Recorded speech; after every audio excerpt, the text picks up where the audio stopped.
We're delighted that this episode is sponsored by our good friends at DGR Slatter Decorators in Jersey. Like us, they're a family that cares, and family is the cornerstone of everything that they do. With 47 years of experience spanning 3 generations, they've built a legacy of excellence and expertise. So whether you're looking to add a splash of colour to your living room, revamp your bedroom with some intricate wallpaper, or maybe you want a complete home makeover, dgrslatter.com are there to make your vision a reality. Pressure to be thin, to be pretty, to always look perfect, to have a good career, to be successful at school, in university, to have children by a certain age, to get married, to have the perfect family. It's exhausting.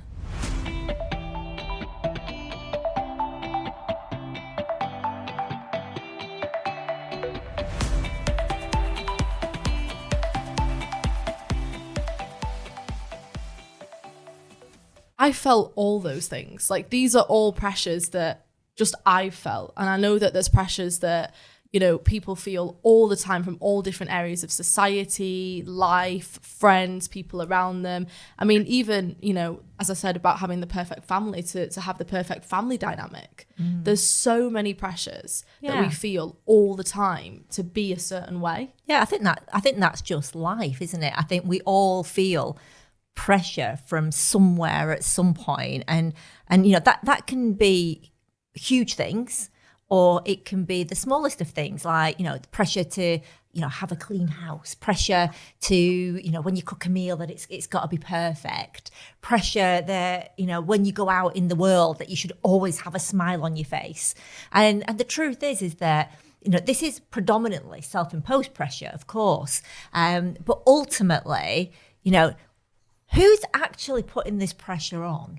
Well, we're actually creating the pressure ourselves, aren't we? Let's be honest, because I know there's certain expectations in society, but we take those expectations and we internalize them and create pressure, don't we? That's what's going on, because whilst we all feel pressure to some degree, we don't all feel exactly the same pressures, do we? No, but I mean, I think that, like Liv said, I think that when we carry all these pressures, it means we just can't switch off. You know, we're always sort of seeking this perfection, or certainly a perception of perfection, I guess. I think it's a perception of what everyone else is doing, isn't it? So, you know, if we're talking about pressure to look a certain way, it's because that's what we're seeing everybody else looks like on social media or with filters, or, you know, there's a pressure to be the right dress size, right? Which is just ridiculous. But that's the way we're made to feel, because that's what we feel that everyone else is doing. So it is this pressure of, you know, what we think others are doing. In the same way, I mentioned about, you know, pressure to kind of reach certain milestones, which is something I think a lot of people feel. And again, that's that perception of what we should be doing because what everyone else is doing. Everyone else is getting married and having kids, or everybody else has got a really successful career, or they're doing really well for themselves. And it is that pressure to be so perfect. And the irony is, you know, everyone's feeling that pressure, like you say, in different places, and nobody is perfect. So what you basically, this pressure is derived from comparison and how we look at, I mean, ultimately, if we didn't have anyone else to compare to, would we feel that pressure? So true. Yeah, I mean, I don't think we would. I don't think we do, and I think that the thing that we all should really embrace here, and this is going in my in my metaphorical handbook to happiness. I think the thing that we should all embrace is the fact that our personal life story is just that. It's ours. It's nobody else's. And I suppose, I mean, a question for you, Hunter, actually, about pressure. Which, just as Liv was talking, made me think that obviously there's an 8-year age gap between you, Liv, and Hunter, and you know, we've made it very apparent, you know, that you made that sound like we had three people. Kids then. You, Liv, and Hunter. And I'm like, where's this third child come from? I was like, who's she referring to? Apologies, I've only got 2 of you. However, my question to you, Hunter, is that, you know, Liv is always incredibly academic. And did you feel pressured to be as academic because of Liv? And live up to her expectations, I suppose. I don't know really. I think inevitably yes, but because there's such a big age gap, I've kind of grown up. I've seen her achieve so much from such a young age that I think it just kind of became naturally ingrained in my beliefs, I guess, like my approaches. So it didn't really feel like it, but I can't see how it wouldn't have made an impact. I don't know if you remember this, Hunter. I'm not sure. No, I do. I know You know where I'm going, don't you? I bet. I don't know what you're talking about. Do you know? Okay, so I don't. it's GCSE result day. Olivia's school. Oh, We go and see Liv's. We're going to Liv's school. Hunter at that point, so you're 15, 16. So Hunter's like 7 or 8, isn't he, at this point? Yeah. And we go into school to collect Liv's exam results. She gets her letter, and you opened it in such a way that you scrolled down, so you were getting one result at a time. Yeah. And Smart Cookie, you got 10 A stars. And we were all rejoicing, we're jumping around, and Hunter is looking like, I am so unimpressed. And we turned around to him, and this is a little 7 or 8 year old boy. And I said, Hunter, your sister's got 10 A stars. Are you not happy? And he said, what was it? Charming. That's great. Now I'm going to have to get 11. Do you remember that? I don't think it was quite that like that. From my memory, I think I was a little bit nicer, and I was happy, and I wasn't quite as annoyed by it. It was more, I said it more as a joke rather than being a little nuisance. Well, don't worry about it, Hunter, because the thing is, I was so elate in that moment. Elate, is that the right word? Elated. Yeah, elated. I was thinking, the word irate came into my head, which is a totally different thing. No. Yeah, I was so elated in that moment. I think that I don't even remember it, so I was in a bit of a daze. I found it really do you know funny. what? I thought it was incredibly witty. And I I just did. thought And smart. that boy there is going to be a joker like his dad. Yeah. Right. And he's going to tell jokes and He- just come out with witty comments, which Yeah. he does. And he all does, the time. unfortunately. His one-liners are amazing. And unfortunately, he actually is very funny. Yeah. And he did get 11. Let's just point that out as well. Yes. He did what he said he was going to do. He did. True. He absolutely did what he said he was going to do. But it's nice to know that you didn't feel pressured, Hunter, I guess, because, I mean, like you said, I think there's an element of wanting to do well because your sibling has done well. But you know, I think from a parental point of view, I wouldn't have been bothered. No, not at all. Because all we wanted was for you to be happy, and that's that's it. However, when it came to you looking at universities in America, you got pressured against that as well, didn't you? Yeah, and this is what I was going to say. So I think that the pressure really just comes from how far you deviate from what's like the average. So when because academically, I was always kind of around people like yourselves and Liv that always kind of were in the same, like push academics, and that was kind of the norm. So it didn't really feel any different. But when it came to applying to universities, everyone at my school was going to the UK. I was the only one that suggested the idea really of applying in the US. And that made it really difficult because a lot of the teachers didn't know how to do it. A lot of the teachers didn't know about the system, so kind of shot it down. A couple that did, I mean, it's like it was really difficult. I mean, it was a difficult process, but a lot more than it really was, and made it sound very unachievable.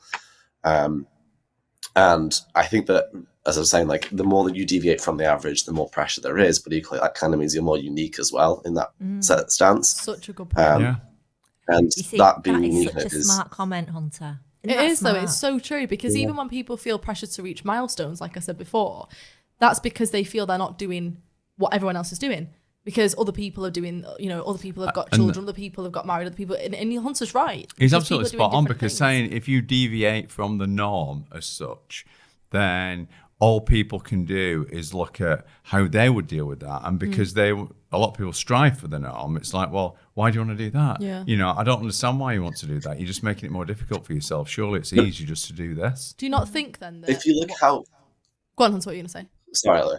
I was say, if you look how far, like, people that have really advanced society have deviated, a lot of people had these ideas and were shot down for them and told that the idea wasn't good enough, or like Thomas Edison with the light bulb and how many times he failed, people going, oh, it's never going to work, and all of that. And yet, because he kept trying and was so far from the average, he made something magical. Yeah, no, absolutely. And really, that being unique is just really a nice thing. I was just going to ask before Yeah. what Hunter was saying there. I was just going to say that do you not think then that the key here is to question, are we doing something just because we feel we should do it, or are we doing something because we actually want to do it? Because why should we have to do what is a norm? And even, is the norm the right thing? Because do you not think as well that norms change throughout society? So, you know, if we always have a joke about the fact that, you know, you always, in your sort of day and age, shall we say? Actually, our era. In your era. Well, our era, it was always, Nick, does my bum look big in this? The answer, whatever I thought, was always, no, not at all. But now, Dad. you ask me, Dad, does my bum look big in this? Yes, it does. But do you understand what I'm saying? That these things change. And then again, and a stupid thing that the women listening will, you know, totally relate to, I'm sure, that we've spoke about recently, Mum, is eyebrows. That it was so fashionable to have really thin eyebrows. Let's talk eyebrows. You know, in my day and age, I had to overpluck my eyebrows so it looked like I had a matchstick over my eye, like the thinnest thing. Overplucked. Now I'm having to draw them in because they're the bigger eyebrows. Laminating. That's the thing now, isn't it? Laminating eyebrows. So this is the thing, like, things change. So we could feel, I know it's a silly example, but you could feel pressure that your eyebrows don't look like everyone else's, or you've not got a small bum like everyone else. And then the next thing you know, it's like, well, that's great. That's the opposite. So but also, you know, we feel, sorry, go on, what's you going to say? So I was going to say, like, I mean, I totally agree with that. And I think sometimes it's important to try and be different and change the norm, because although sometimes the norm just changes by itself, sometimes the norm isn't right. And if you look at the minute now, social beliefs in the UK have come so far from where they were even a decade ago. I mean, gay marriage was only legalized in 2014, 2015. And like, how attitudes have come since then. Like, it's really important sometimes to push for certain things and be different and not care about that, and then other people will follow. And for societal advancement, I would say, important. I totally agree. And, you know, we feel these pressures to fit that norm, and Hunter's, you know, absolutely spot on with that. And questioning, like, do we actually believe it? Do we want to be that way? Do we, you know, do you actually want to, you know, have that career? Or, I mean, I think a great example is, you know, Gerard Butler. So Gerard Butler was studying to be a lawyer, was so successful at it. He'd spent years studying to be a lawyer, and he was doing incredibly, got one of the best jobs. Yeah, he became president of the Law Society at a young young age. He got given the most amazing job. I think he said, I remember reading that, you know, hundreds of people went for this interview and there was only 2 spots, and he got one of them. And he was doing it, and he was so successful that everyone would go, yeah, on paper, he ticks that box. He's doing a great job. You know, probably no pressure there, as in, you know, just to carry on doing what he's doing, because it's all great. But it wasn't what made him happy. So he was probably, I suppose in another way, he was feeling pressure to carry on doing what he was doing, but he wasn't enjoying it and he wasn't happy. And what he decided to do was basically quit and go and try acting. And I'm sure the pressure he must have felt in that moment to carry on what he was doing. You know, why would you leave that when it's so good? But that's because the norm is, if you've got a good job, you should want to stay in it and you should continue. And, you know, the amount of people that we see in clinic that will say, you know, oh, I do this job, I don't really enjoy it, but I'm so far down the road now that they feel that pressure to stay. And it's like, well, if you're only here once, if you're not happy, make a change. Who can tell you that you have to have that pressure to stay in doing something that you don't want to do? And he left and he went and did acting, and thank God he did, because he's bloody amazing, isn't he? Going back to pressure and generation, like we're talking about changes, but talking about a generational pressure, you know, when we were younger, and obviously you're a lot older than me, Nick, so for you more so than me, of course. Is that your attempt at cracking a joke? I thought it was really funny.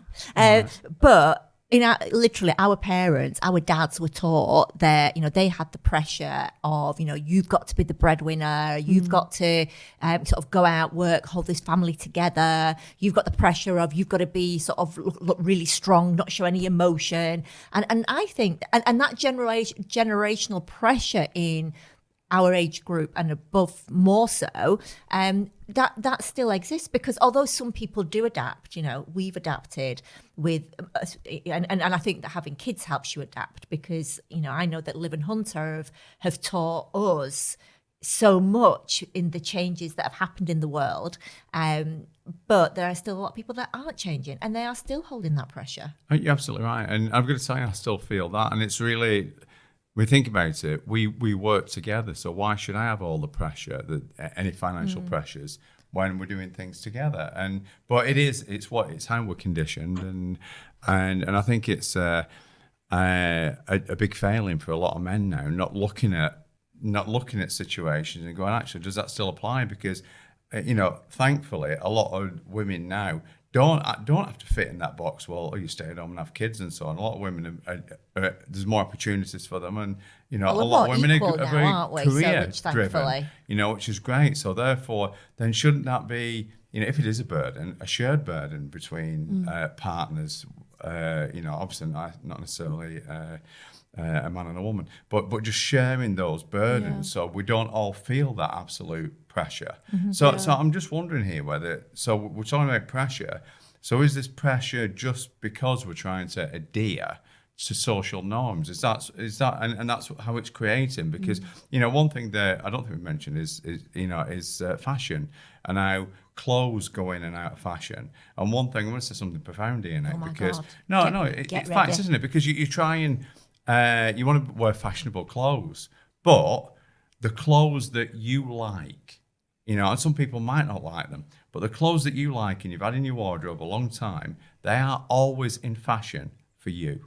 Yes. Yeah. No, I think that's true. And isn't that good enough? And it should be. And I think this is where a lot of young people and children really struggle, particularly at school, and where you have the pressure of wearing all the latest clothes like everybody else, having sort of being beautiful 24/7, having sort of being really sociable, being really fun. There's a lot of pressure. Yeah, massive pressure at that age. Yeah, particularly I think so. And then you've got also kind of social pressures, as in I'm talking like socializing pressure here.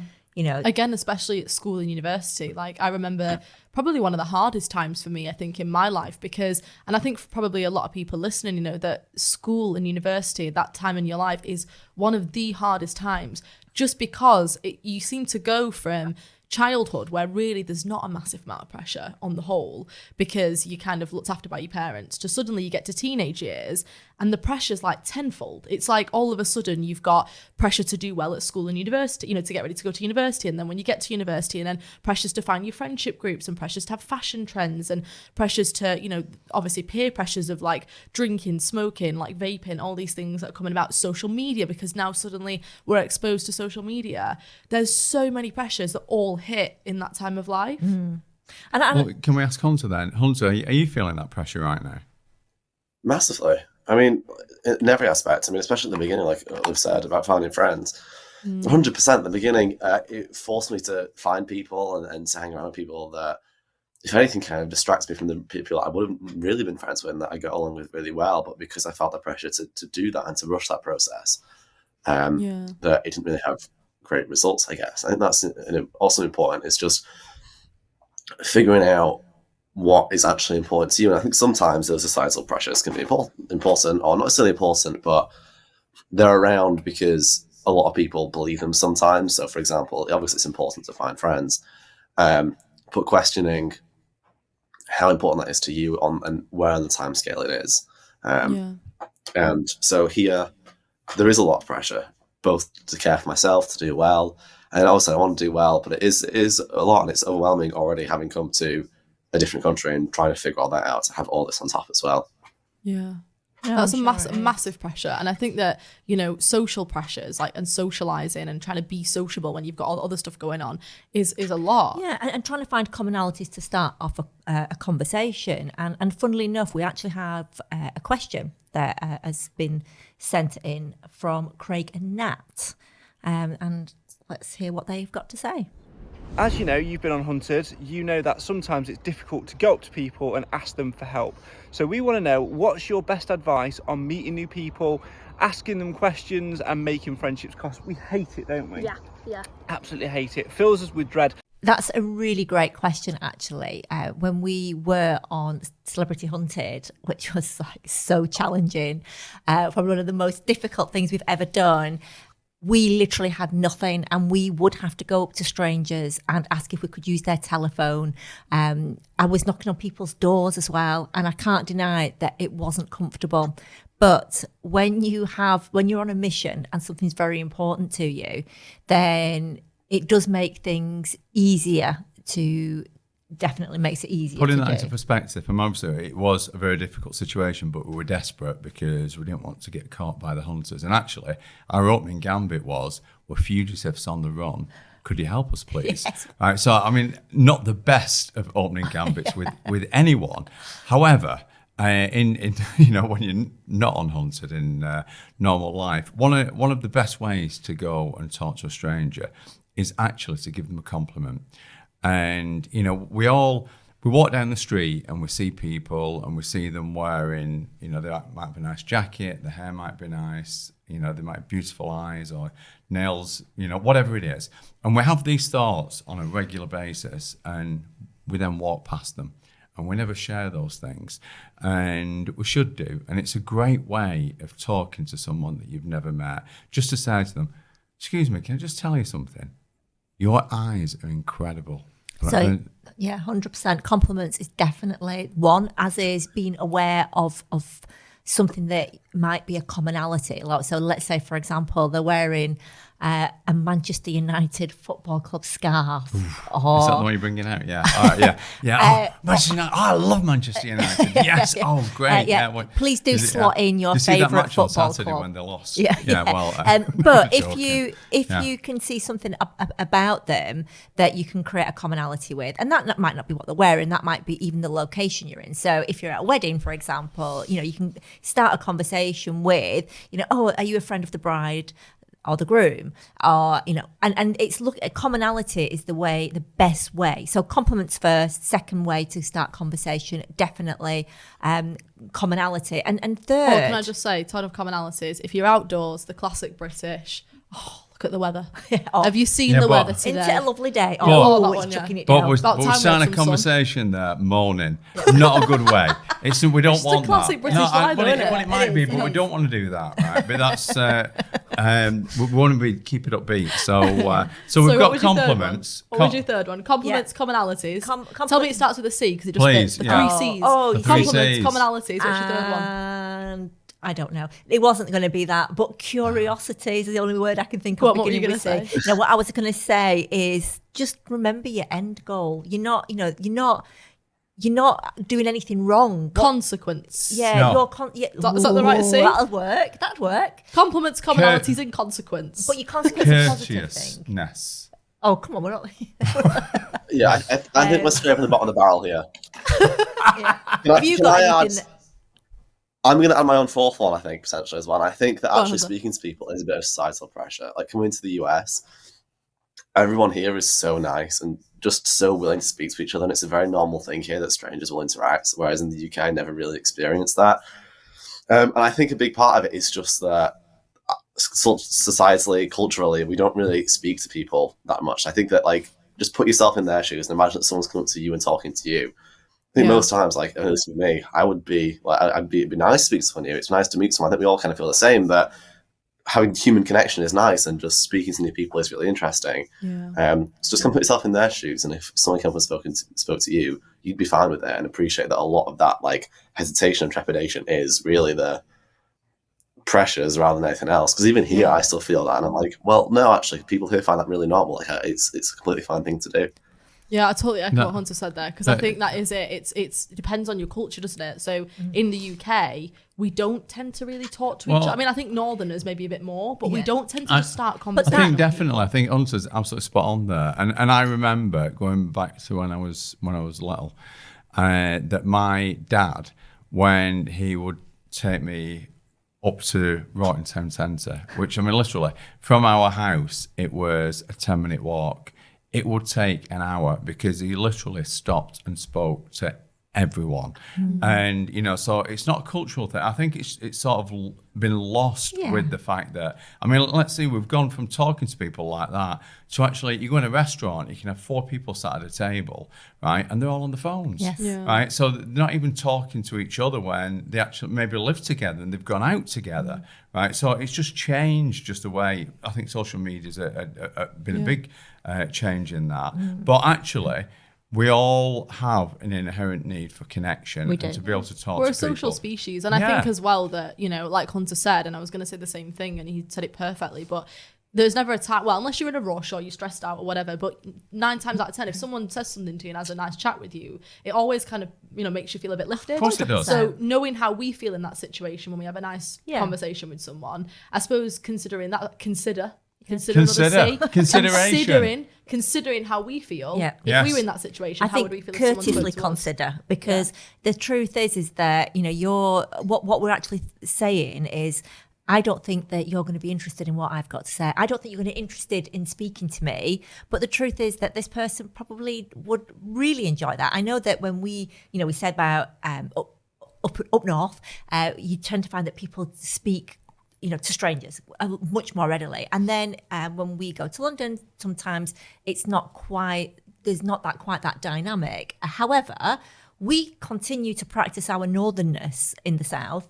And what I can absolutely 100% say is that everybody we chat to is absolutely gorgeous and lovely and chat back. Nat, who is enjoying our podcast, has sent an additional question, which we can... As in Nat from Craig and Nat? You're not talking about a different Nat now? No, this is the Craig and Nat. Yes. Another question. They did send a very lovely message, actually, to say they were really enjoying the podcast, so thank you very much. Thanks, guys. We appreciate that. Thank you. Yeah, so they did have a fun question, they said, for us. So, let's see what it is.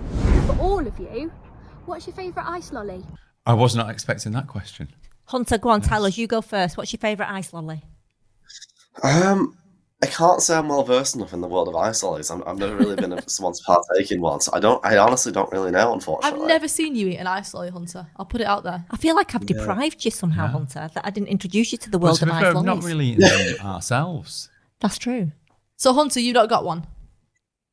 No, I don't think so. Okay. Well, I'd say, is it a Calypso? You know those like standard orange? That's what I used to get from school at the ice cream van in the summer. And you push them up. Yeah, those ones. And then they'd melt a bit, and then you get like a bit of juice at the end. Yes. Like a bit of orange juice in the bottom. Yeah. Used to love them. See, mine when I was a kid, one of two things: ice cream van at school, and it would either be an apple cider lolly or a Fab. Is that a bit wrong? Is that an actual cider in it? No, they were just called apple cider lollies, but no, there was Okay, no alcohol. Right, okay. Fab's an interesting choice. I've got to be honest, I've never really been a fan of a Fab. Oh, I loved a Fab. We used to get given them out at sports day at school, and they were a bit, I don't know. I just wasn't a fan of the variation. There was too much variety for me within the lolly. just having another memory coming in. Oh, go on, what forgot? A rocket. Do you remember those don't know rocket what that lollies? is. No, I don't remember that. This has now started me off going down memory lane. Anyway, Nick, Right. what's yours? Never really been a fan, I've got to be honest. So the only thing that I can come up with when I was little, a jubbly. What the hell is that? Which was like a pyramid, like a triangle Oh, type they were thing. quite big, And it Why was did just, you eat yeah. it then? You'd cut one of the the edges. top off and then you squeeze it out. It was and then, actually like a Yeah. caveman version of your Calypso. Like it was Okay. whereas Yeah. yours was nice and slick, your dad's was like a big rock. Yeah, that's okay. what we're talking about. Also- And that's why I gave up on them very early. Early in life. Also, Yeah. just throw it out there, fruit pastel ice lollies. Also used to love those. Yeah. See, I did like the variety in them. The Fab, it was just like the different textures, as in like the ice creamy bit, the ice lolly bit. It was just too much. Oh no, I love that. It couldn't now, decide what it wanted question. to be. So for anybody listening out in America, do they call them ice lollies or ice pops, Hunter? Ice pops. No. See, ice pops. I did not know that. You learned something new. See, so and there could be a whole host of stuff. So we've moved. Sorry, Hunter was going to say something then. I was just thinking that there's some other ice lolly adjacent thing that I've talked about with people here, and I'm kind of trying to remember what it was, but I can't. It's not coming to me. Oh, okay, we'll come back to you then. No, I'm gonna have to go now anyway because I do have a lecture to get to. Oh, okay. okay. Well, No worries. we completely understand. We're grateful for your company on today's Pressure podcast. And you now have Thank you. pressure to go to your lecture. I was going to say, I'm glad that he Yeah. didn't Yeah. feel the pressure to Unfortunately. have to stay. Yes. Yeah. Yes. That's it. You Yeah. didn't. Yeah. Yes. Yeah. Well done, Hunter. Yes, Yeah. well done. We'll see you later, Hunter. Well, we'll carry on chatting. Thank We you. love you. Spoke without me, and hopefully I gave you some good ideas to throw You into did the. indeed. As always. Running. love you Nuggets, loads. nuggets of wisdom were heard. Thanks, Hunter. See you later. ya. Bye. Bye. Yeah. So where were we? Pressure of choosing our favourite lolly. Yeah, that put pressure on me there. Yeah, it did. It's quite nice sometimes having a little trip down memory Well, lane, isn't it? talking about pressure, and particularly peer pressure, I was going to give a joke on that. A joke just about peer pressure, but my friends talked me out of it. That's actually semi-funny. I'll give you that.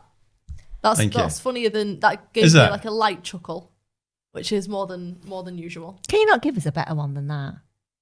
Think of I've been something. saving that up. You can tell he's been working on that. Right, That's yeah. been like he's been That was sat good there, though. he was proud I've been of thinking himself. about that all the time we're doing that. I thought, what can I come I up thought with? you were a bit really? quiet, yeah. Yeah. I think you need to make a bit more effort. Anyway, going back to what we were talking about, pressures. Yeah. So I know that we put this out on our social media, and one of the a lovely lady. Yeah, we had some really, really nice comments actually. It was really nice to get But people's I feedback. think in. Karen was one of the comments that stood out to me, and Karen said the pressure as a sort of a middle-aged lady to to be slim and to be able to still fit in all your clothes that are sort of in your wardrobe she from said years ago. she feels pressure from society being a curvy lady. That's kind of what impacts on her happiness. So, and I think, and we've had a lot of people saying things about sort of feeling that they've got, because of society, that they have to kind of fit into a certain box, or that they have to kind of mirror something that they've seen on social media, whether that be, what the people are doing, what the people look like, and things like that. And I think really this is common. where a really great tip is to consider role models.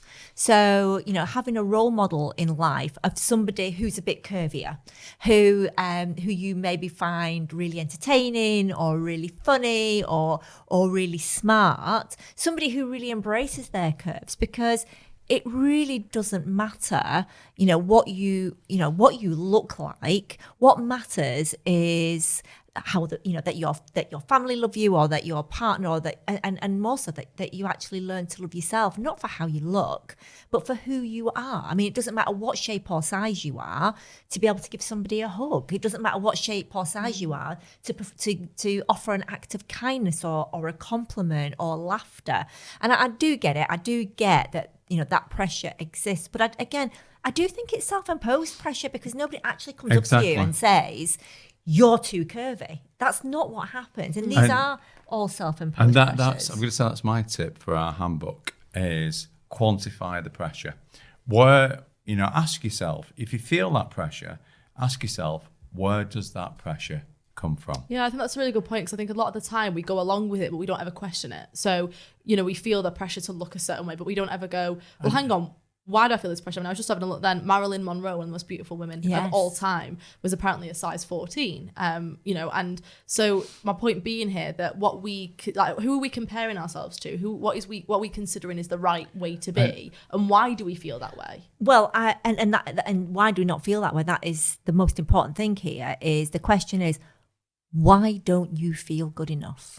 Yeah, and That's what we're saying. quantifying that pressure, you'll probably find when you really look back and you start thinking, why do I feel this way, and where does it come from? You'll find that most often it's something from your past. Yeah. Someone has said something in your past, and you're trying to live up to that statement. That's what it is. And I think as well, parents often use this comparison as leverage. So, well, look at such a body, they're doing really well at school, or look at such a body, they're not getting into trouble or staying out late. And it's this sort of comparison that then puts pressure on us to live up to being that other person. And look, I think in childhood that does happen, but that doesn't mean that your parent wants you to be that other person. That just means that they're saying, look, what you're doing isn't great. I'd rather you behaved in this way. But what that can ultimately do is create this belief in us as a child. Oh my gosh, the fact that my mum or my dad or my grandma is comparing me to my cousin or to my brother or to my sister, that must mean that I'm not good enough. And that's absolutely not what they're saying. And even if that was your childhood, you can actually change that by changing your perspective, by realizing nobody ever asked you to change. All they were asking was, or highlighting was, maybe better behaviours. That's true. Yeah. And That is true. and then at school, and the same goes for school actually. School teachers will quite often compare you to another child. Now, I have a sort of, I'm not entirely comfortable with that one, because No, but it depends on the intent, doesn't it? It does. If the comparison is to lift you up, then that's fine. However, as a child, you might not have that skill, and you might just see it as absolute criticism, and therefore, where there was good intent to lift you up, actually the result is bringing you down. And I think it's okay to be inspired by people. So let's say, for example, you do want to lose weight because that's something that you want for you, and you might have a role model that as, you know, of a smaller size that you kind of look up to in a healthy way and want to be more like that. Or you might see someone doing really well in their career and you think, I want to be like that, and you want to take inspiration from that. And I think that is actually healthy, right? It's healthy to look up to certain people and get inspiration from them. But I think the key is to question, is it because you want that for yourself, or is it because you feel pressure from someone else and that's someone else's ideal and not what actually you want? Have you ever questioned what you want and what it is that, you know, inspires you, and not just doing things because you think that's what other people want from you? And more importantly, have you ever asked yourself, what you want to be, who you want to be, and have you ever considered that, without looking at comparisons in your heart, what do you want from your life? Forget out external pressures for 1 minute. If there was no pressure on you at all, consider and write down, what would your world, your life, your career, your image, what would all that look like? Because it's only when you know what you're looking to achieve that you can start to work towards that. And if you can't work towards that fully, you can start to look for compromises. So again, another question is, because obviously we've got social media, has that increased the pressure?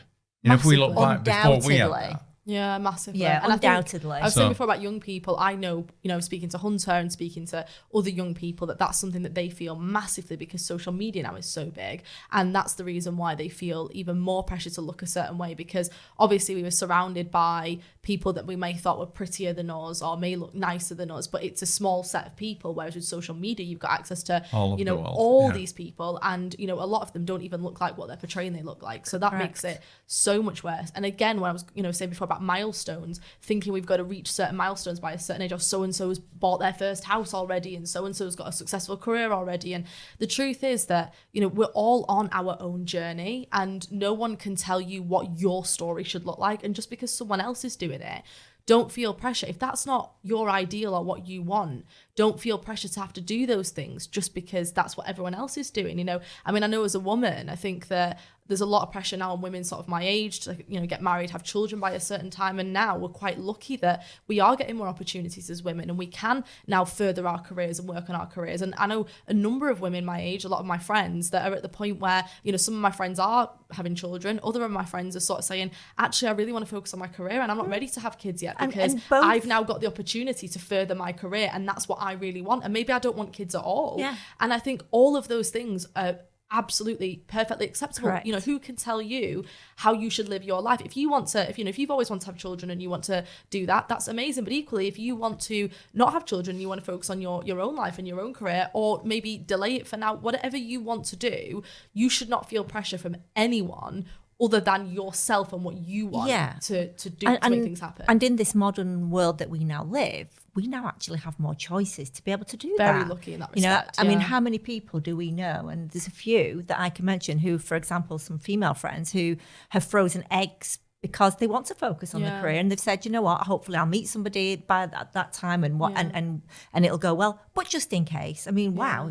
So lucky if you can have the opportunity. thing. Absolutely, yeah. I know Vicky Patterson's one of them that she speaks out about her journey with that. And I think that how incredible that she has the opportunity available to her, that she can go, well, actually, I'm not ready to do that right now, but I've got the ability to wait, because obviously, a few years ago, we wouldn't have had that ability. No. So we are really lucky and we do. And I think that, we should embrace those things. If they're available to you, you should embrace those and think, well, actually, I have got other options, and considering other options and considering what do you actually want rather than just what you feel you should do. And I think another one that you mentioned before, which I just want to bring back because I think is so important, is about men and them talking about their emotions and this pressure that men should not communicate how they're feeling. And I think now we're starting to get a shift in society more so that, there's still a long way to go, but that men are realizing more and more that it's okay to talk about your emotions. It's okay to, struggle with your mental health, because men are no different to women in that we all struggle with our mental health. It doesn't matter who you are. We can all have mental health problems. And just because you feel a pressure that you should be, I don't know whether, interesting question for you two, whether you ever feel pressure that you have to kind of have perfect mental health because of what you do for a job, for example.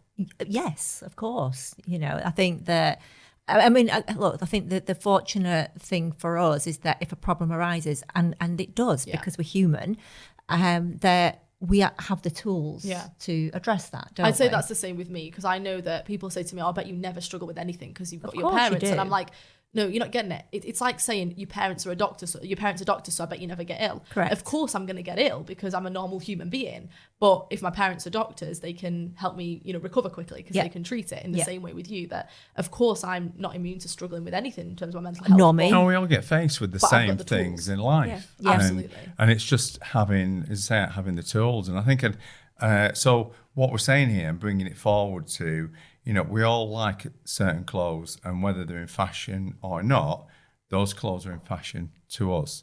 And therefore, our lives, our individual lives, should always be in fashion. Yeah, absolutely. And I just, going on mental health, I just think that if people are struggling with their mental health, that's a really important thing to say, that don't feel a pressure to be perfect, because perfect doesn't exist. And, speak about how you feel. Yeah, you're absolutely right. And the fact is, there's no one more perfect for being you than you, Yeah. because you are 100%. unique. I think a lot of us also, and little tip here, a lot of us put pressure on ourselves by saying, oh, I've got to do this and I've got to do that. I've got to go to work. I've got to do the ironing. I've got to cook dinner. And that word "got" puts immense pressure on us. It's telling ourselves that we have no choice in this, and that it's a task that's quite oppressive, and it's not going to be easy, and it's not going to be pleasurable. However, if we just change that by one letter, so instead of "I've got to," we use "I get to." So I get to go to work because I have a job, and I get to do the ironing because I've got clothes to wear, and I get to cook dinner because we've got food in the fridge. And I think just a slight change, even if it doesn't feel right when you first start saying it, the more you do, the more it starts to feel right. And as they say, practice makes perfect. And looking at what we've got, as opposed to, because comparison robs us of our dreams and puts us under pressure. So, whereas looking at what we've actually done, what we've got, what we've achieved, makes us realize how amazing we are. And not suppressing who you are, not feeling that you can't be yourself because you've got to fit in a certain box. I think is so important. For a little bit of science corner, research stats for you. We know that, when you've got people that have been through sort of adversity and difficult life events, one of the big mediators that can determine whether or not they end up really struggling with their mental health or not is how they express those emotions. If they do express those emotions, we tend to see that's a great coping strategy. Talking to someone, expressing how you feel can mean that people can, function really well. Whereas if people do suppress their emotions, don't feel that they can be open about how they're feeling, and they feel that pressure to keep that in, that can lead to really negative mental health outcomes. So it's so important that people don't suppress how they're feeling and who they are, and can be themselves. And, we know that in, countries where people have a greater freedom of expression, they also have greater well-being, and they feel better in themselves. It's such a good point. I always see that as, if you imagine that every pressure you have, it's like putting a bit more air into the balloon. And there comes a point where this balloon is so full, it's ready to pop. But just by speaking, you're letting out a little bit of air. Every time, letting a bit more out, letting a bit more out. And so the pressure in that balloon becomes reduced. And this is why, a lot of people say, oh, but what's the benefit of talking? I want a solution. But believe us when we say that even talking it out is letting some of that pressure off. It's letting some of that air out. Because as you vocalize things, it does give you an opportunity to actually start to see things in a different way. It's only when it's in our head that it's kind of festering. And then when we don't vocalize, we tend to catastrophize.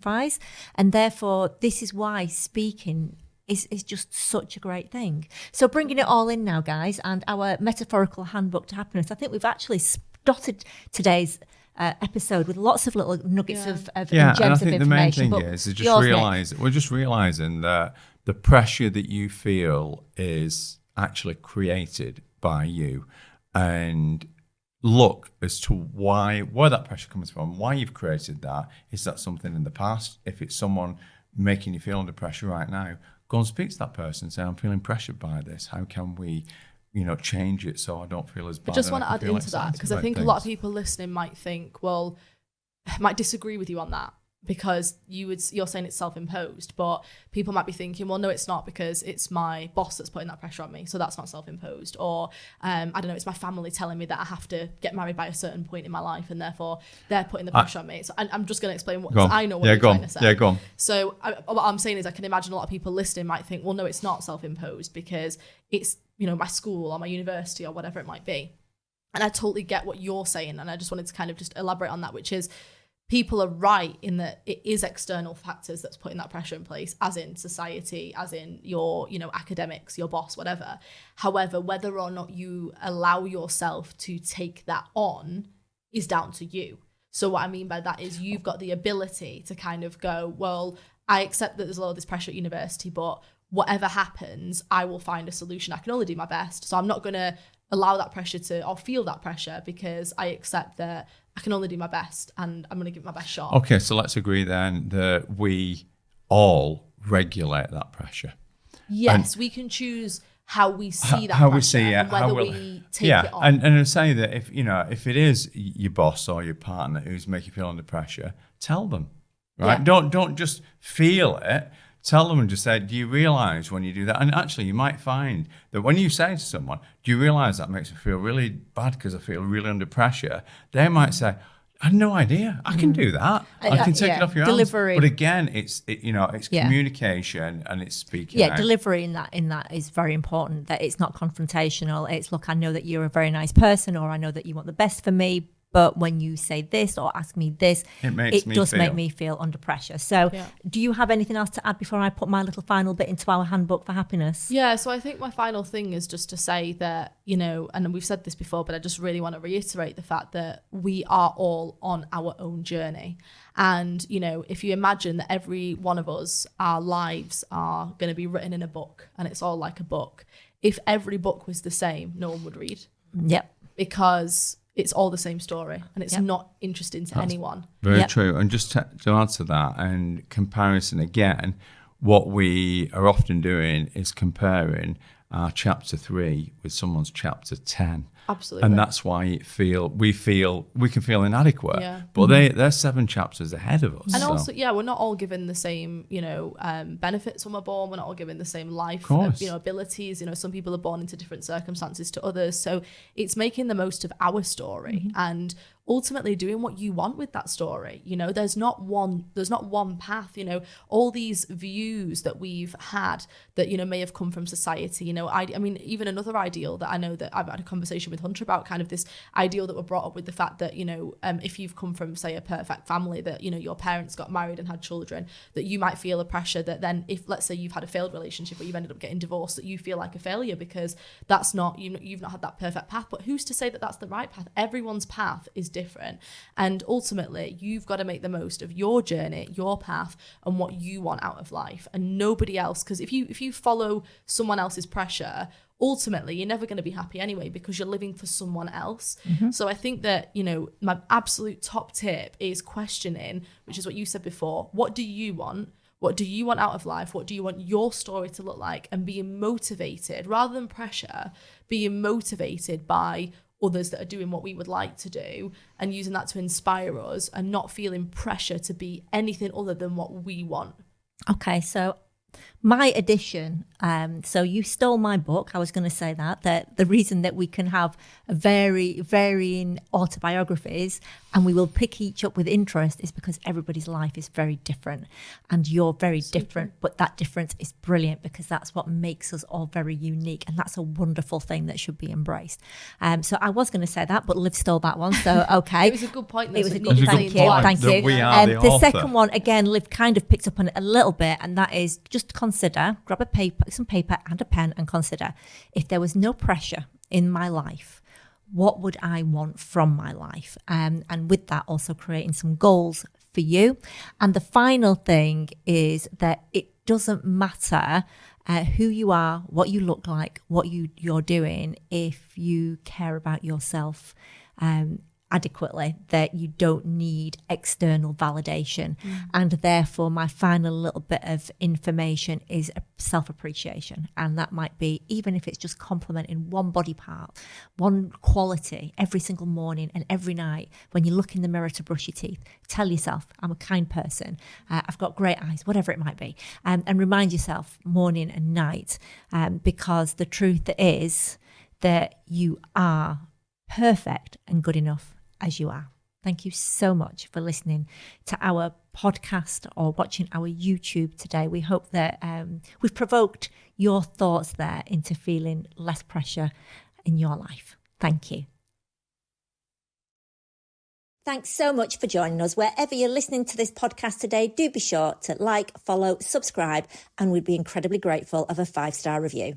Oh, and don't forget to recommend our podcast to your family and friends. And if you'd like to have a look at some more free resources, take a look at our website, nickandeva.com. If you want to drop us a question, we'd love to hear from you. Send it to admin@speakman.tv. And you can follow us. We're at The Speakmans on all social media platforms. On YouTube, we're Handbook to Happiness Pod. If you are struggling, do be sure to speak to your general practitioner. And all that's left to say is that we appreciate you spending time with us today.